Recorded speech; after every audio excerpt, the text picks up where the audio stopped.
The Buffalo Bulls are coming off a season in 2022 that entered with not a whole lot of expectations, and they surprised big time in 2022. They were one of the better teams in the Mid-American Conference, and they project to be again here in 2023. This is the team that has elevated their game to a brand new level, and who knows, this could be a team that we could see compete for a spot in a MAC championship game. So is Buffalo going to be a team that plays for a Mid-American Conference title this season, or will the Buffalo Bulls start to take a nosedive back down towards the bottom of the Mid-American Conference? What's up, Tailgaters? My name is Tailgate Nate, and welcome to my channel. I'm previewing, predicting, analyzing all 133 FBS level college football teams.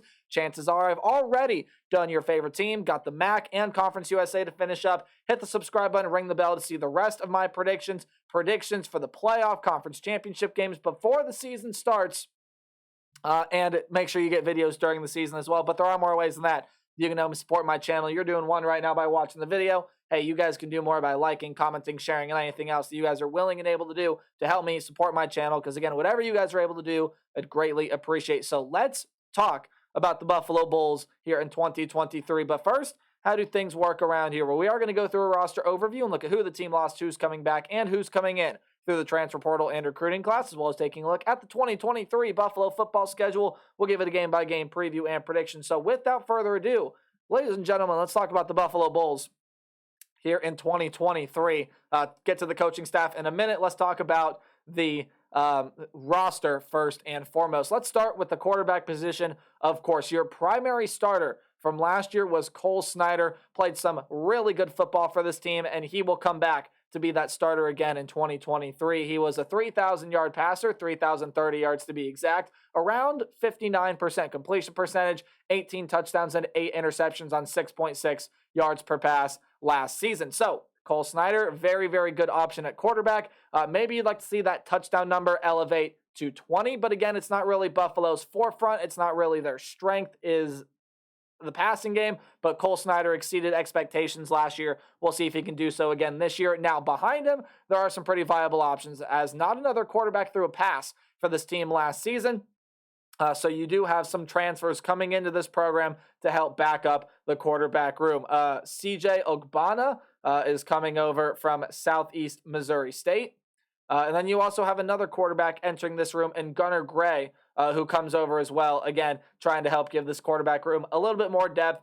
He is a community college transfer out of San Diego Mesa College, so number 5 overall quarterback coming out of a community college or JUCO school. When we get to the running back room, hey, you got a lot of nice talent here. Your top 3 rushers from last season all come back, and they all averaged over 4 yards per carry. Ron Cook had 139 yards, 600 yards, was second on the team with guys with at least 50 carries with 4.3 yards per carry, 4 touchdowns. Mike Washington comes back as well. He was the leading rusher last year. Cook was second. Washington, 625 yards, 7 touchdowns. And then Al-Jay Henderson also comes back, 301 yards and 3 touchdowns for him last season. Cole Snyder, not really known for a runner, but was 4th on the team in rushing, did have 4 rushing touchdowns last season. So you got a lot of depth in that running back room this year. When you take a look at the wide receiver room, there are going to be some pretty key guys leaving this room, as your 3 leading receivers are all gone. So Justin Marshall led the team with 837 yards, 9 touchdowns. Quian Williams, 743 yards, 5 touchdowns. Those are the 2 main guys for the Bulls last year. They are both gone. And Jamari Gassett is also gone. 347 yards and 2 touchdowns. No one else had over 250 yards receiving. Actually, your 4th leading receiver last year was Ron Cook. So there are going to be some guys that need to step up and play some bigger roles. So coming back are guys like Cole Harity, Booby Curry, who is a former Arizona transfer, and then Marlon Johnson is back on the team. And then you do get some transfers coming in that should play solid roles in this wide receiver room for the Bulls this season. You have Darrell Harding, however you pronounce that first name, I apologize. He's a transfer that comes over from Duke, only a 2-star rated transfer, but again, should provide some pretty key minutes. And then Micah Woods comes over as well. And then in the tight end room, again, similar story. You do lose a lot of key contributors. Robbie Bongus and Trevor Borland are gone, but you do get some transfers coming in. Jacob Orlando is a transfer coming over from UMass, and over from Dartmouth in the Ivy League is Zion Carter. So those are 2 guys that should play some pretty big roles. Now on the offensive line, Jack Hayes, however you pronounce that last name, is gone. Yet Gabe Wallace, Tyler Dottie, Dom Palizzi, and Sidney Walker all return.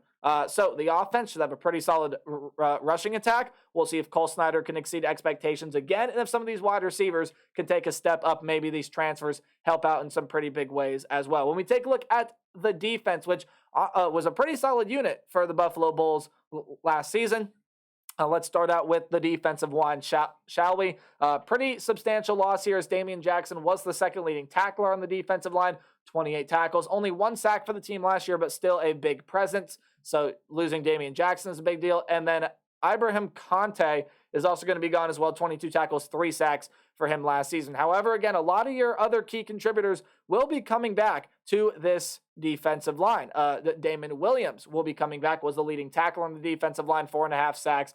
Was tied for the team lead last season. CJ Bazile, Jalen Bass, and George Wello among some of the other guys. And you could have listed more that will be coming back on the defensive line for the Buffalo Bulls. You do lose a triple-digit tackler. Now moving on to the linebackers from last season, 117 tackles, a sack and a half for James Patterson last season. However, your leading tackler does come back. Yes, I know, even with 117, James Patterson, was second on the team. Sean Dolak takes over that top spot with 148 tackles, tied for the team lead with 4.5 sacks and 7 passes defended last season. You also do get Caleb Tate, who will be coming back, and then Joe Andreessen, who was a transfer coming in to this program that should play some big minutes. He is coming over from Bryant. So should play a key role for this defense. Then when you get to the defensive back room, again, just some pretty solid guys that are going to be leaving this roster. Keyshawn Cobb is gone, as well as Jamin Muse, Isaiah King, and Elijah Blades. All of those guys, I believe, were top 10 tacklers for this team last season. However, and what my opinion is your best secondary player does come back in Marcus Fuqua. Apologies if I said the last name wrong. Had 5 passes defended, 7 interceptions for him last year. That's a huge number. Caleb Offord and Jalen McNair also come back. And then you get some transfers coming in. Demetrius Harris and DeAndre Grilly will play some pretty key minutes for the secondary in 2023. Your head coach is Maurice Linguist. Your offensive coordinator is DJ Mongus. And your defensive coordinator is Robert White. Right. My apologies as we take a look at the Bulls football schedule for 2023. Any game in green is going to be a game I think the Bulls are going to be able to win easily. Any game in yellow is a 50-50 back and forth type game, but the Bulls are still going to be able to win, and red is a loss. And I actually forgot to mention it, but any game you see that's going to be a home game for the Bulls will be underlined, while any game on the road will be in italics or the slanted text. We just went through all that. So now without further ado, the Bulls got a really tough one to start out 2023. I don't think you're going to beat the Wisconsin Badgers.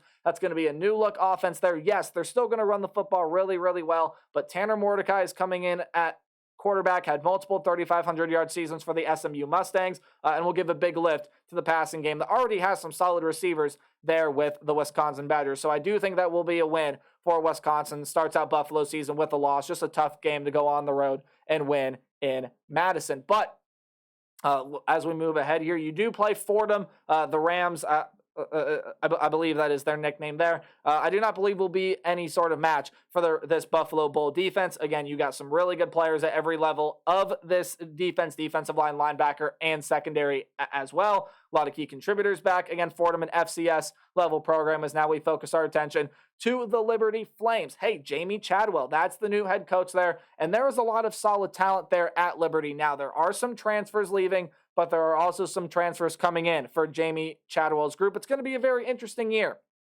there for the Liberty Flames, coming out of the FBS independent ranks, joining a conference. I think they're going to be one of the better teams in Conference USA, although, again, there are only 9 teams in that conference currently. But when I take a look at Liberty this year, I see big things. I see this being a very competitive game here. But as I just said with Fordham, probably didn't need that much explanation. It was more so for this Liberty game. So take what I said about the Fordham game, move it over to the Liberty game. I think it's going to be a very close, tight-knit game. You're going to have to shut down this Liberty offense, but I think Buffalo is more than capable of doing so. That's going to be a win in my book for the Buffalo Bulls as we head now into week 4. And this is a swing game for the Louisiana Raging Cajuns. That could be a game right there on whether or not it decides they make a bowl game. And I know it's early in the year. It's a non-conference game, and it might not mean much. But the Louisiana Raging Cajuns, I think, are going to be a pretty solid team. Out of the Sun Belt Conference, you got some really solid pieces on the offensive skill position grouping, some really good pieces in that secondary.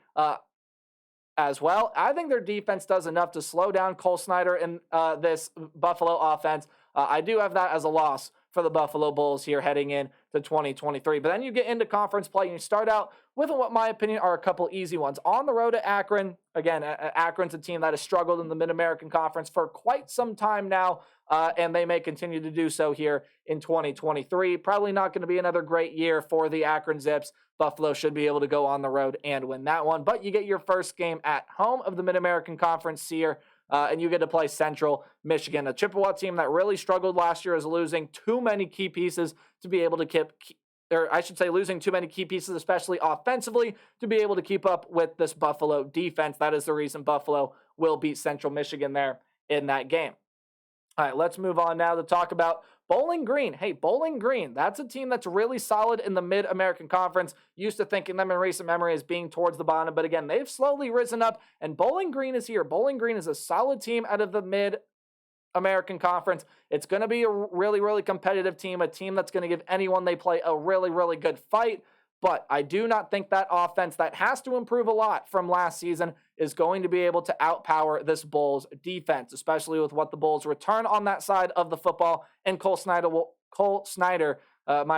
do enough to make the Falcons defense pay. So that is a win for the Buffalo Bulls. In my book, you got to go on the road and play Kent State, which I believe is going to be a pretty simple one for you guys to walk away with the win. Kent State lost pretty much everyone through the transfer portal. Star running back, star quarterback, some good wide receiver pieces, even some good pieces on defense, leaving that team as well.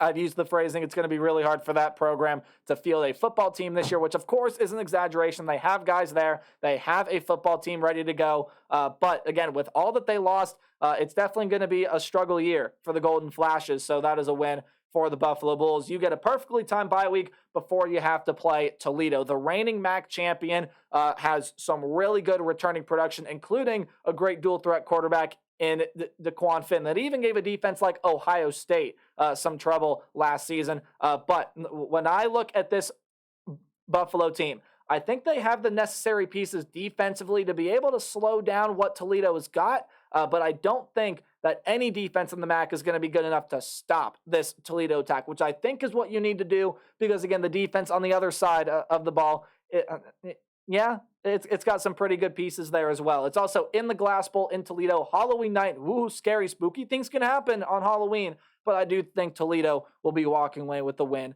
nonetheless, much like what I see in this game against the Ohio Bobcats as well. Non-conference play may not go well for the Bobcats this season. However, I think they are going to roll in Mid-American Conference play. That is a team that I really, really like.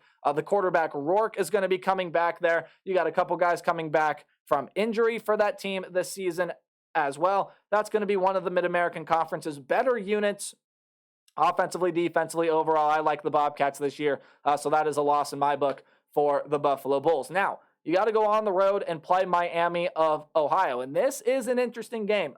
Brett Gabbert, he is coming back at quarterback. He's going to be one of the better quarterbacks in the Mid-American Conference this season.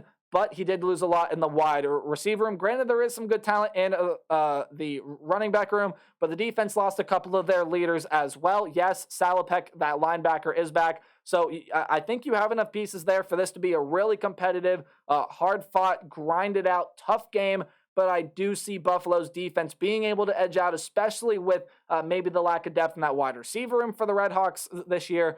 Buffalo will win that game. And then I also think they will beat Eastern Michigan to close out the season here as well. Just too much for that Buffalo defense, that Eastern Michigan offense to handle. Yes, they have one of the best running backs in the MAC in Samson Evans, but I think this Buffalo front is capable of slowing it down. So for the Bulls this year, I do have 8-4. 9-3 I could see as well, but this team, again, depending on what the offense does, may start to slide. However, I think and again, it's not that the schedule isn't tough. Again, you got some very tough games. Bowling Green is going to be a hard game. Liberty is going to be a hard game. Miami of Ohio and Eastern Michigan are very losable games. They're on the schedule there as well. So this definitely is a team that's going to have its work cut out for it, but I think it is going to be up to the task. This, I think, is going to be a good football team, especially defensively, and Buffalo will have a pretty good season here in the Mid-American Conference. I got 8-4, and let me know your thoughts in the comment section down below. And as always, remember to play hard to tailgate hard, or see you guys in the next video.